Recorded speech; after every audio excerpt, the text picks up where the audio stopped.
SpongeBob SquarePants, you're fired.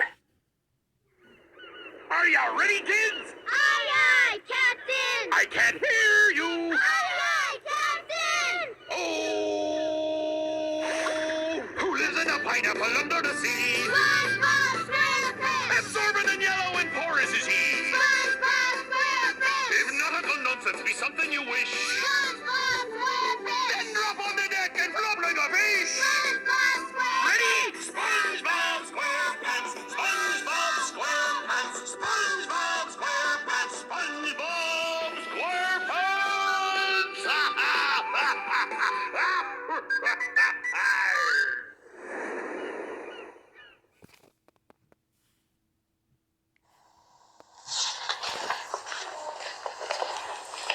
It was a busy day at the Krusty Krab, and SpongeBob loved every minute of it. He mopped the floors and the ceiling, washed the dishes, and cooked some Krabby Patties. There's nothing better than a perfect Krabby Patty served on a squeaky clean Krusty Krab, he declared. I love my job. Just then, Mr. Krabs stepped out of his office. Hi, Mr. Krabs. What's the good word? SpongeBob asked.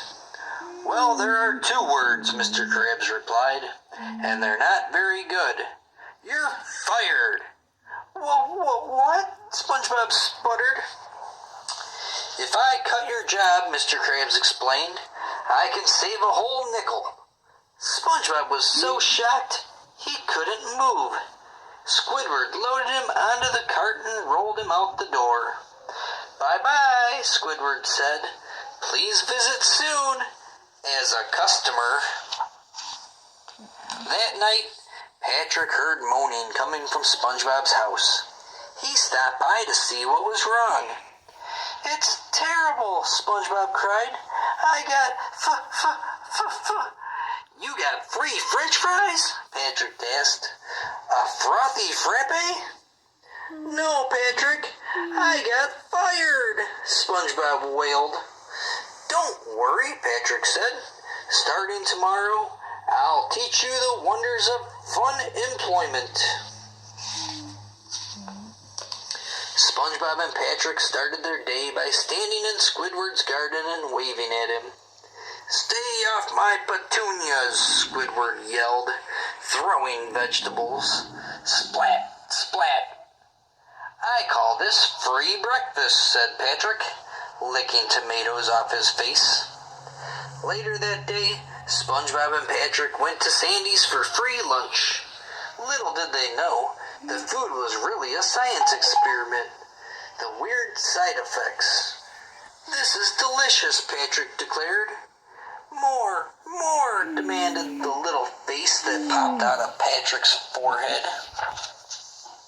SpongeBob, you look terrible, Sandy exclaimed. She warned SpongeBob not to eat the food.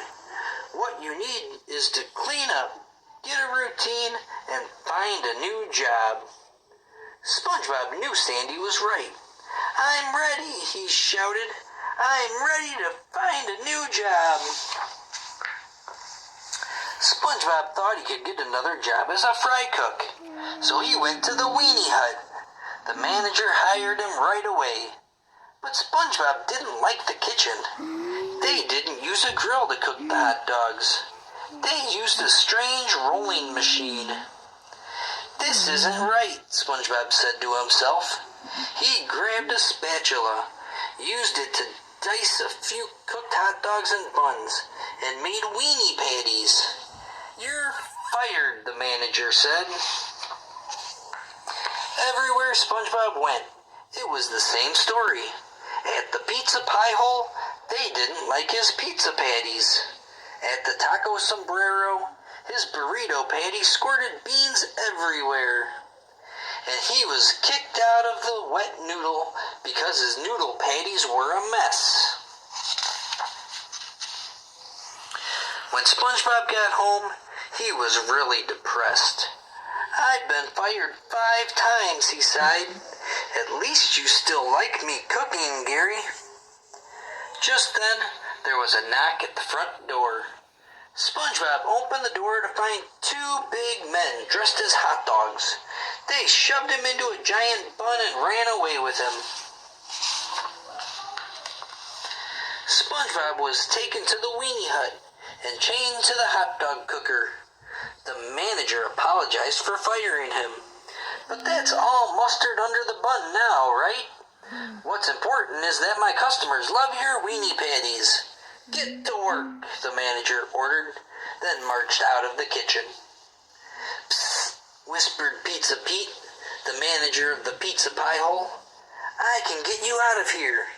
He poured tomato sauce over SpongeBob's hands, and they slipped out of the chains. But when he tied SpongeBob's wrist together with a garlic breadstick, "You're coming to cook for me," Pizza Pete said. "My customers can't get enough of your pizza patties."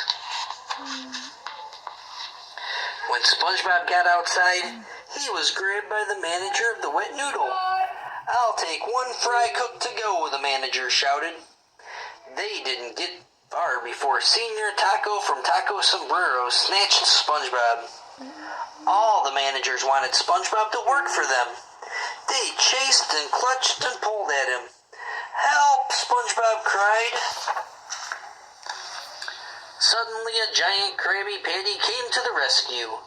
The big Krabby Patty carried SpongeBob across town to the Krusty Krab. Inside, SpongeBob discovered that Squidward was wearing the costume. "We need you back," Squidward said. "Laddie, I should never have let you go," cried Mr. Krabs. "This place is a wreck without you. I'm hiring you back, SpongeBob." SpongeBob looked around. The tables were messy, smoke poured from the kitchen, and sauce dripped from the walls.